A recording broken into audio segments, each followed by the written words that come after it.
Assalamualaikum warahmatullahi wabarakatuh. Selamat pagi anak-anak. Pada hari ini, hari Jumat tanggal 25 September 2020.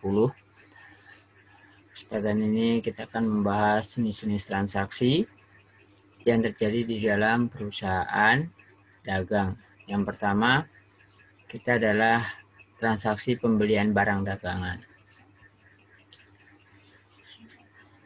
Transaksi pembelian barang dagangan adalah kegiatan membeli suatu produk dari sebuah toko, perusahaan maupun perorangan.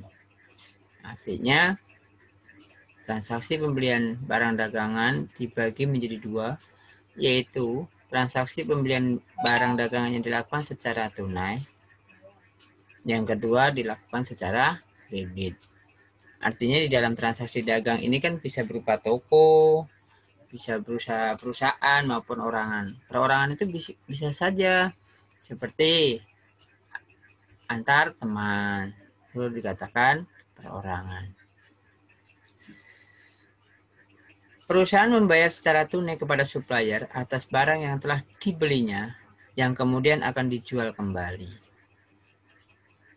Pencatatan pembelian barang dagangan dengan cara tunai dalam sebuah jurnal akan dicatat di dalam akun pembelian, yaitu di debit dan di kasnya di kredit. Jadi contohnya adalah misalnya kalau di jurnal transaksi pembelian adalah apa? Pembelian kas karena secara tunai. Pembelian barang dagangan secara kredit, perusahaan berhutang kepada supplier atas pembelian barang dagangan yang akan diperdagangkan kembali nantinya oleh perusahaan. Pencatatan transaksi pembelian barang dagangan dengan cara kredit, sebuah jurnalnya akan dicatat menjadi apa? Pembelian hutang. Karena apa? Tadi saya katakan, yaitu secara kredit. Artinya hutang. Nah, disitulah di dalam jenis-jenis transaksi pembelian. Nanti kalau di dalam akun, dicatat di dalam akun pembelian, maka seperti ini. Kalau tunai, berarti tadi kan pembelian kas. Tetapi kalau kredit, berarti pembelian hutang. Karena masih memberikan kewajiban membayar utang. Nah, berikutnya. Transaksi retur pembelian dan pengurangan harga. Kita lihat di sini.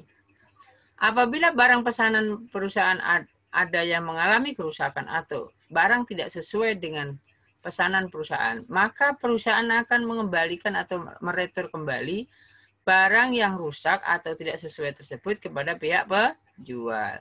Jadi di dalam retur pembelian itu apabila tadi saya katakan apabila pesanan tidak sesuai, itu boleh diretur kembali, ya. Jenis transaksi ini jika dilakukan dengan kredit, maka akan dicatat dalam jurnal dengan mengkredit akun retur pembelian, ya, dan mengurangi pengurangan atau potongan harga serta mendebet akun utang dagang. Jadi di dalam jurnalnya adalah dicatat retur pembelian dan utang dagang. Namun bila transaksi dilakukan secara tunai, maka retur pembelian kas. Nah, ingat, kalau sudah bayar secara tunai, maka di akun pembeliannya adalah retur pembelian dengan kas. Ya, retur pembelian di debit, kasnya ada di kredit. Tetapi kalau secara kredit, maka di akun pembeliannya adalah retur pembelian dan utang dagang karena masih secara kredit. Paham di situ anak-anak? Jadi kalau nanti di dalam akun pembelian, ya, di jurnal akun pembelian, jika membeli barang secara tunai tetapi tidak sesuai dengan barang dagangan atau yang pesan dipesan, maka pencatatan di akun pembeliannya adalah retur pembelian kas karena tadi secara cash. Tetapi kalau secara kredit, maka ditulis di akun pembeliannya adalah retur pembelian dan utang dagang. Ya, di situ ya, diingat nanti. Yang berikutnya, transaksi potongan pembelian.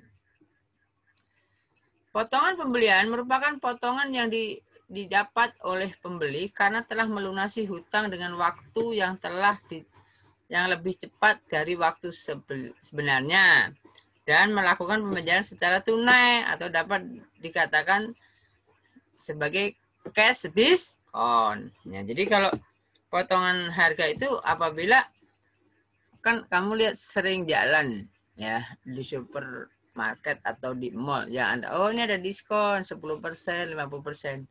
Artinya itu kalau pembelian tuh tunai. Transaksi pembelian, ini lihat nih.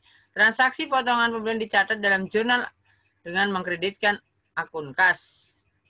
Jadi kita lihat tadi, kalau dia secara tunai maka apa jurnalnya? Ayo. Potongan pembelian dan kas. Tetapi kalau secara kredit, maka ditulis potongan pembelian dan utang dagang. Di situ di dalam akunnya ya. Jangan lupa. Ya. Kita lihat lagi. Transaksi beban angkutan pembelian. Transaksi beban angkutan merupakan biaya angkut pada barang dagangan dari gudang pihak supplier ke gudang pihak pembeli yang akan ditanggung oleh pembeli. Ya. Jadi kalau transaksi beban angkutan pembelian, contoh nih, kalau kita ngambil di peti kemas Tanjung Priuk, kalau kita mengambil barang, pembeli yang bertanggung jawab atas biaya angkutnya. Biayanya biasanya ditambah. Misalnya bahannya bebannya misalnya ya pembelian barangnya 2 juta, biaya angkutnya 2,5, maka ditulisnya apa? Dibayarnya adalah 2.500.000 karena apa? Beban angkutan sudah ditanggung oleh pembeli. Saat pelunasan pembayaran sudah dilakukan, maka akan diberikan potongan pembelian. Nah, biasanya kalau pembeliannya secara tunai atau pelunasan secara tunai, maka biasanya seorang penjual mengasih potongan atau diskon. Transaksi beban angkutan dicatat di dalam debit, mengkreditnya di akun kas. Tetapi dibalik apabila potongannya kredit, maka tadi biaya angkut pembelian dan utang. Di situ di dalam jenis-jenis transaksi pembelian ya. Kita lihat lagi di sini contoh nih beban angkutan. Kalau kita di luar negeri menggunakan US dollar. Harga pembelian 600. Beban angkutan 48. Kuantitas ada beratnya. Ya, kuantitas itu kualitasnya. Kuantitas itu jumlahnya, jumlah yang barang, kuantitas itu barangnya. Beratnya adalah 1,7 pon. Cara menghitungnya adalah kita lihat nih. Jika barang yang dikeluarkan dari gudang untuk dikirim ke bagian produksi ada 300 pon, maka dibebankan adalah apa? Kita lihat di sini. Kenapa 1.700 ini kan beratnya? Kenapa? Kali beban angkut. Angkutnya ini. Rumusnya adalah tadi saya katakan. Apa? Jumlah produksi dibagi beratnya dikali beban angkut. Ya, beban angkutnya berapa? Sebesar 48 US dollar. Maka kita lihat dari kemampuan berat kita kan 1,7 1.700 pon.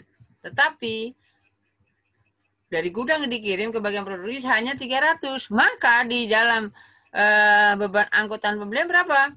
1.000 lihat nih ya, 300 per 1.700 kali 48 US dollar sama dengan 8,47 US dollar. Ini biaya barang dalam proses atau pengendalian overhead pabrik dan beban angkutan. Ini contoh dalam penghitungannya ya.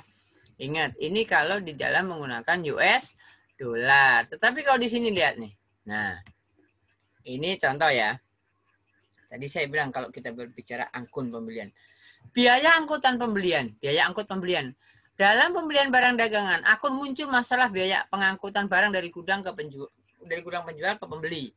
Jika biaya angkut ditanggung pembeli, maka biaya akan ditambah dengan harga pokok pembelian barang. Nah, dengan menggunakan rekening biaya angkut pembelian. Misalnya nih, perusahaan mengeluarkan biaya angkut dalam membeli barang sebesar 75.000. Dibayar tunai. Jurnalnya apa? Biaya angkut pembelian kas. Tetapi kalau kredit apa? Biaya angkut pembelian utang. Kan di situ dibalik di dalam sistem transaksi pembelian ini di situ seperti ini ya, Nak ya. Sekali lagi ini di dalam jenis-jenis transaksi di dalam pembelian ya, transaksi pembelian di dalam perusahaan dagang. Nah, sekali lagi tadi saya katakan kalau kita berbicara US dollar ini, tetapi kalau di dalam Indonesia diangkutnya seperti ini. Ini dalam akuntansi ya, di dalam jurnalnya ya, Nak. Itu saja, Nak, dari pembahasan saya dari Bapak dengan jenis transaksi pembelian yang terjadi di dalam perusahaan dagang. Tapi jelas di dalam pelajaran administrasi transaksi ini sedikit membahas tentang akuntansi. Tetapi anak-anak jangan berkecil hati. Nanti ada pertanyaan, lu kok anak-anak belajar akuntansi? Karena di dalam bisnis dan pemasaran, anak-anak harus menguasai ini semua. Apalagi nanti kelas 12 itu kan nanti ada ujian-ujian dan sebagainya. Karena di dalam pemasaran ini sebetulnya semuanya yang ada di perusahaan, Nak. Biasanya kalau di dalam sistem akuntansi kan fokus keuangannya saja. Tetapi kalau di dalam bisnis dan pemasaran ini semua anak-anak pemasaran harus menguasai. Ya, kan bisa nanti ke depan anak-anak bisa bekerja di kantor, bisa kerja di perusahaan retail dan sebagainya. Tetapi yang jelas anak-anak tetap semangat. Walaupun pembelajaran sekarang ini jarak jauh, tidak mengurangi rasa penasaran kita dalam pembelajaran ini. Tapi yang jelas anak-anak sebetulnya kalau dalam transaksi ini sebetulnya praktek. Tetapi kalau kondisi kayak seperti ini ya kita terpaksa dengan menggunakan PJJ ya. Sekali lagi anak-anak tetap semangat dan jangan lupa jaga kondisi tubuh kita agar terhindar dari wabah penyakit yang sekarang ini melanda seluruh dunia yaitu COVID-19. Terima kasih, saya akhiri anak-anak ya. Terima kasih. Assalamualaikum warahmatullahi wabarakatuh.